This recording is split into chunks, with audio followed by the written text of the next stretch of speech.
Rivalry like Brady versus Manning, the two legendary quarterbacks who overwhelmed NFL defenses with their extraordinary passing proficiency and relentless competitive spirit, went head-to-head 17 times. But their epic clashes were so much more than just wins and losses. Brady versus Manning was a damn near 2-decade-long battle to secure the ultimate legacy as the greatest to ever play the position. And it's crazy to think that their rivalry ever became what it did, considering when Brady and Manning entered the league, their careers were on very different paths.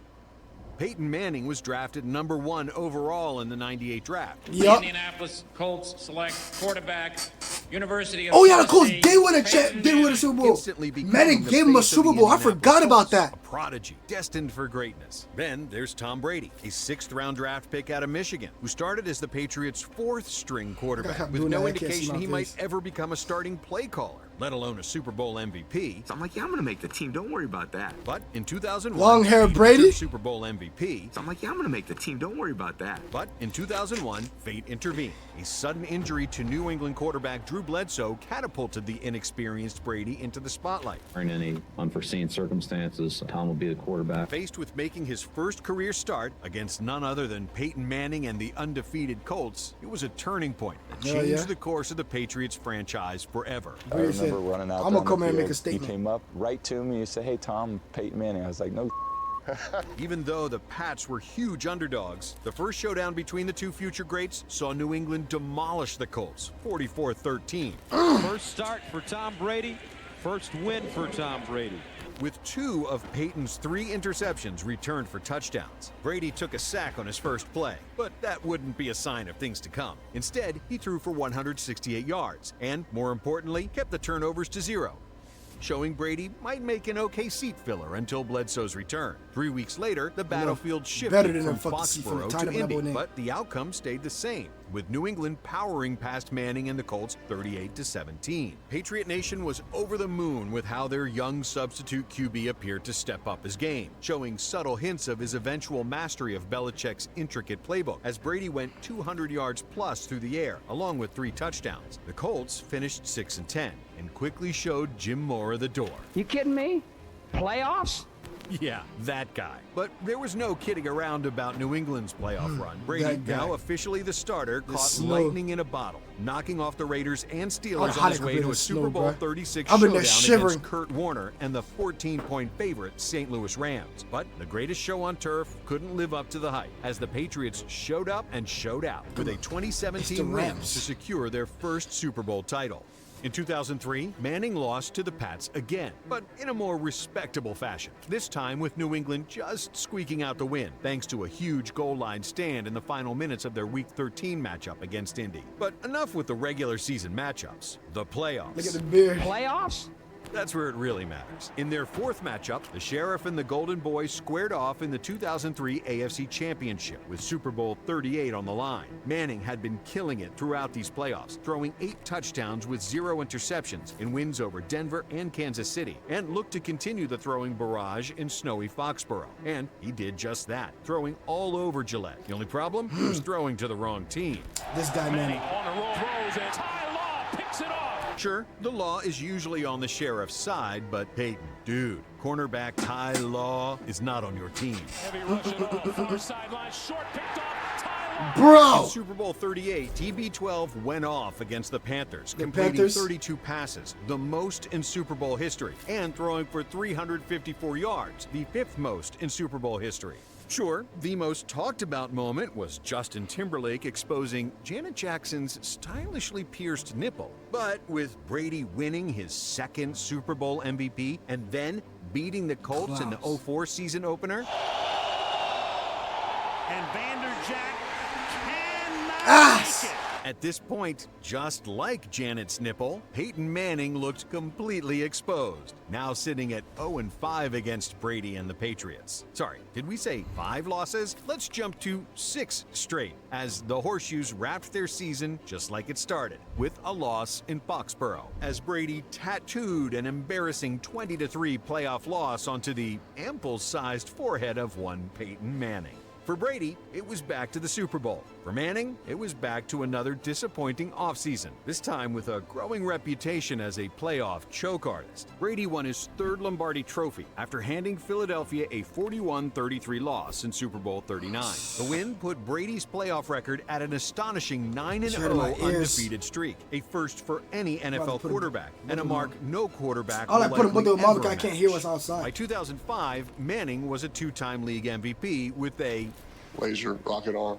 and statistically, the NFL's best quarterback. But heading into their Week 9 matchup against New England, Indy clearly needed a new game plan. And Tony Dungy had just that, believing the key to finally pulling one over Brady and company was to do what Indy hadn't done in any of their previous 6 matchups. What? Score first. Peyton and the Colts stuck to the plan, firing out from the jump with a 48-yard missile to Marvin Harrison before scoring a quick 6. Manning threw for over 300 yards with 3 touchdowns and even scrambled for an 18-yard gain on a critical third down. Dude got that cannon on him, bro. The future of your business is He got that cannon. Wix. You get advanced AI.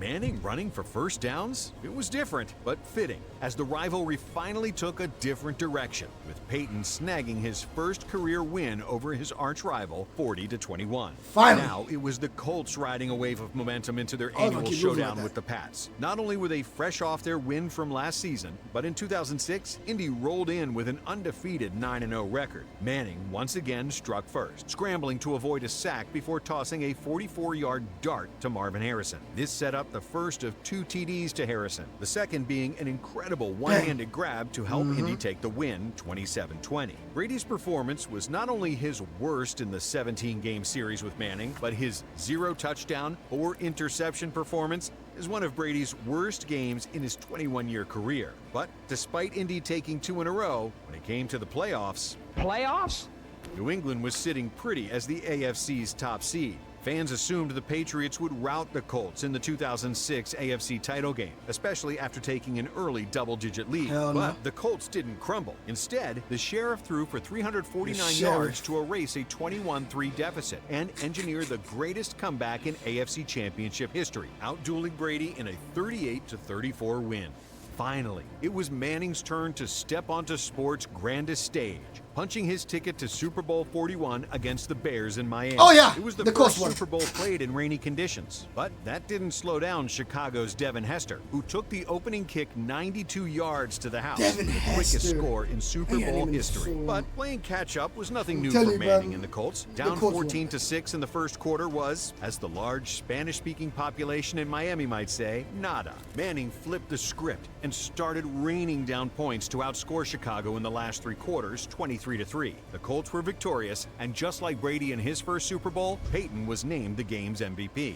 In 2007, it was a battle of the undefeateds, as the Yeah, 8-0 Super Bowl Patriots Miami again locked like up that. with the 7-0 Colts in a Fucking game they raining called on. the biggest regular season showdown in NFL history. The defending champs beat Brady in the You know it previous 3 was rain down matchups, here, giving man. Manning a It's a golden problem. opportunity to nudge the rivalry in his favor. But Brady had other plans, including an incredible 55-yard bomb to Randy Moss in the 4th quarter. Followed It's up Randy by a Moss better 3-yard receiving TD league. strike to old reliable catches. Wes Randy Welker Moss. to keep the That's Patriots how within Moss be 3. catching You remember footballs Wes the whole Welker, time. right? The 5'9" Patriots receiver who would later ditch Brady to join Peyton in Denver. But Mr. Dependable is perhaps best known for his string of Depends adult diaper commercials. So you are all wearing new Depend Real Fit briefs currently? Yeah, it was almost like silk. And I hope he was wearing a pair of those dipes in 2007, because Welker very well might have shit his pants with excitement when the scoreboard hit 0-0, as Brady and the Patriots' undefeated streak streaked on, following a 24-20 win over Manning and the Colts. TB12 and the Pats continued their winning ways, finishing up 16-0 and becoming the first team to complete a perfect regular season Yeah, man, since got 2 the rings, right? 72 He won Dolphins. with the They carried their Broncos. undefeated streak into Super Bowl 42, where Brady not only competed for a 4th Super Bowl title in 7 years, but looked to become the first quarterback in NFL history to lead his team to a perfect 19-0 record. But standing in the way of perfection, who else but Manning? No, not Peyton Manning, but younger Eli. brother Eli Manning. and the 12-point underdog New York Giants. The low-scoring game featured just one lonely Tom Brady touchdown that put the Pats up late in the fourth, but teed up possibly the most astonishing game-winning drive in Super Bowl history.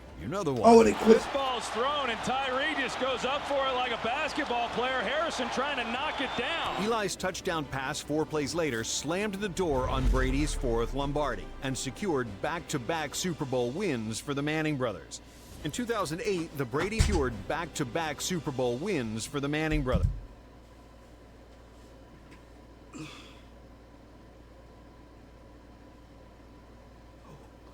Oh shit. Oh my God. Oh God, I didn't know this. I did not know this. I did not know this. In 2008, the Brady-Manning game was put on ice after Brady suffered.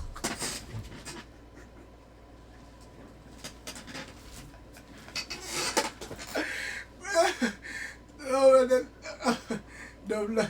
the brother was like, hey, Eli was like, don't worry, big bro, I got this. I'm gonna get one for myself too. For a devastating knee injury. Man, But in Manning. 2009, Brady and Manning were back at it for their 11th head-to-head, featuring a combined 700 yards that's through about the to air cry. and 7 touchdowns. The Pats were up by 6 with 2 minutes left, but in a head-scratcher of a call, New England went for it on 4th and 1 from their own 28 and failed to convert, giving Manning a short field to work with in just a one-possession game. The rare Belichick blunder allowed Peyton to sling one to Reggie Wayne for the go-ahead touchdown and complete yet another come-from-behind fourth-quarter victory over New England. The game marked the Colts' 18th consecutive regular season win and a flawless 9-0 on the season, eventually propelling Indy to their second Super Bowl in 4 seasons. Super Bowl 44 was a bit of a car crash for the Colts after giving up an early 10-point lead before falling victim to the Saints' surprise onside kick to start the third quarter. Onside kick to start the second half, and the ball bounces off the hands of a Colt. But in 2010, when Manning faced the duo TB and BB, it would be his last as a Colt. And just like the last time they walked into battle, Manning lit up the scoreboard with 396 yards passing and 4 touchdowns. And just like in 2009, the Colts trailed in the fourth, marching downfield with an eye on the end zone. Total deja vu, right? Not this time. Peyton threw a pick with under a minute to go as New England's D dropped the hammer on the 4-time MVP's potential comeback. Following Peyton's 12th season in the league, the tread on the tire of the veteran QB was beginning to show some wear, the most glaring being severe soreness in his neck. Off-season surgery alleviated some of the pain, but by late summer, Manning struggled with his throwing motion. A disappointing MRI made it clear that Peyton needed a spinal fusion, which would keep him off the field for the entire 2011 season. With Manning on the shelf, the Colts went from a 10-6 playoff team to suddenly having an NFL worst 2-14 record that secured the #1 overall pick in the following year's draft. And with a potential generational type quarterback in Andrew Luck sitting at the top of the draft board, the Indianapolis Colts select Andrew Luck, quarterback, Stanford. it became obvious to all Manning's time in Indy was over. Yeah, man, who the Broncos got a fucking ring? Cursor, Fuck. but it just doesn't live up to the hype in your real code base. Fuck in 2012, the greatest player in franchise history jumped from one horse team to another, leaving the Colts for the Denver Broncos. Hell But yeah. before diving back into Brady versus Manning, it's worth mentioning that without Peyton in their way, Brady and the Patriots cruised to their 5th Super Bowl, yet once again lost it to Peyton's brother Eli. And to cement just how much the Hey, I didn't know Eli was that raw though. I did not know Eli was that fucking raw. continued to plague Brady That's and the insane. Patriots. Super Bowl 46's biggest play was a clutch throw from Manning to Manningham. You can't make this stuff up. Bro. Peyton's first game against Brady as a Bronco felt... Bro. That's Tom Brady's fucking terrorizers. The Manning brothers, bro. Fucking hell. Short of the usual Brady-Manning gold standard game, New England jumped out to a 31-7 lead, but Manning fought back, airing it out for 337 yards and 3 touchdowns, with no signs Both of of them lingering successful, effects from man, a no spinal cap. fusion. Yet it still wasn't enough, as Peyton took the L, bringing the series score to Brady 9, Manning 4. Now, the 14th round of the Brady versus Manning saga was an instant classic, and the only one of the 17 to go to overtime. But by halftime, overtime, no one was thinking about OT as Denver hit the locker room up 24-0. The vibe around Gillette was about as comfortable as a Bill Belichick press conference. But in typical Brady fashion, he turned it around in the third with multiple scores, including one to Rob Gronkowski. And suddenly, it was 24-21. A costly Manning interception kicked off the fourth, allowing New England to snatch the lead until Demaryius Thomas pulled in an 11-yard TD pass from Manning to knot it up and head to overtime. A muffed punt by Denver set up New England for a chip shot kick to seal the deal. A culmination of a 344-yard, 3-touchdown performance from Brady to overcome an insane 24-0 deficit. And just 8 weeks later, Brady and Manning were back at it in their third AFC championship with a Super Bowl 48 slot on the line. By now, Manning played Brady enough to realize that the best defense against him was to keep Brady off the field. This meant Denver coming in with long, meticulous drives, which Manning orchestrated to perfection. Peyton dialed down the no-huddle Omaha, hurry-up offense that helped him scorch the NFL record book for most touchdowns and yards during the 2013 season. Instead, Peyton led a pair of long 93 and 80-yard touchdown drives, each lasting more than 7 minutes. I'm a game plan that saw Peyton's offense hold the ball for over half the contest. And it worked, with Peyton's Broncos outplaying and outsmarting Brady's Patriots squad 26-16. But Super Bowl 48 against the Seahawks was not same time, though. The Manning family scrapbook. On Denver's very first play, Broncos center Manny Ramirez snapped the ball before Peyton was ready. The ball flew into the end zone for a safety, giving Seattle an early 2-point lead. Seattle's score just 12 seconds in was the quickest in Super Bowl history, surpassing Devin Hester's kickoff return 7 years earlier. But unlike 2006, Peyton could not overcome the early score, as Denver was blown out 43-8. In Game 16 of their series, Peyton was serenaded by the Patriot faithful with chants of "Brady's better" for pretty much the entire game. But in this one, they were right. Brady threw 4 TDs to beat the Colts 43-21. Despite his 400-yard-plus day, Manning admitted during the postgame, quote, "I don't usually stink, but I stop today." Hey, don't be so hard on yourself, brother. It's not like Tom and company went on to Super Bowl 49 and beat the same Seahawks team that crushed you in last year's Super Bowl, landing Tom his 4th Super Bowl title compared to your solo title, right? Actually, that's exactly what happened. Once again, hey, he got 4 times. He's a 4-time MVP. Manning stewed for nearly a year until revenge was in the now 5-time MVP's sights. Look, boom. It would be Brady and Manning's final showdown, fittingly in yet another AFC championship game. Manning was the star of the game's most unique play, a third-quarter scramble for a first down that Manning dubbed the run, in air quotes, might be the most celebrated scramble by a Denver quarterback since John Elway's helicopter ride in Super Bowl 32, 18 years earlier. Peyton's 17 for 32 performance was far from vintage Manning, but his 2 most important completions went for touchdowns, enough to beat Brady and the Patriots 20-18. Even in the loss, Brady's record against Manning stood supreme at 11-6. But Peyton won out in AFC championship matchups with a 3-1 record against TB12. In Super Bowl 50, both Denver and Indianapolis fans, and even Tom Brady, hoped to see a storybook finale for Manning. And they got it, with Peyton winning his 2nd Lombardi trophy in his final NFL game. Now that you know everything about Brady versus Manning, you can decide which quarterback is the true winner. Though choosing a winner is relative, considering when it was all said and done, there were 8 MVPs, 9 Super Bowls, and 6 Super Bowl MVPs. God, that shit is insane. Look at the stats for these niggas, bro. Eli got more MVPs. I ain't glad. Eli is a... God, that means he's the best player in the fucking league, my nigga. That means he's the best player in the fucking league. He had 5. 4. I think he had 5. He had 4 of them bitches. He had 4. Brady's 3. But Brady got 3, 4, 5, 6, 7. 7 Super Bowls. 1, 2, 3, 4, 5 Super Bowl MVPs. Too. Bro, I don't know. But I think the rings matter for some. This means he's the best player. But Brady got more Super Bowls. Between the two. And speaking of winners, check out more content from Hell no, Blitz.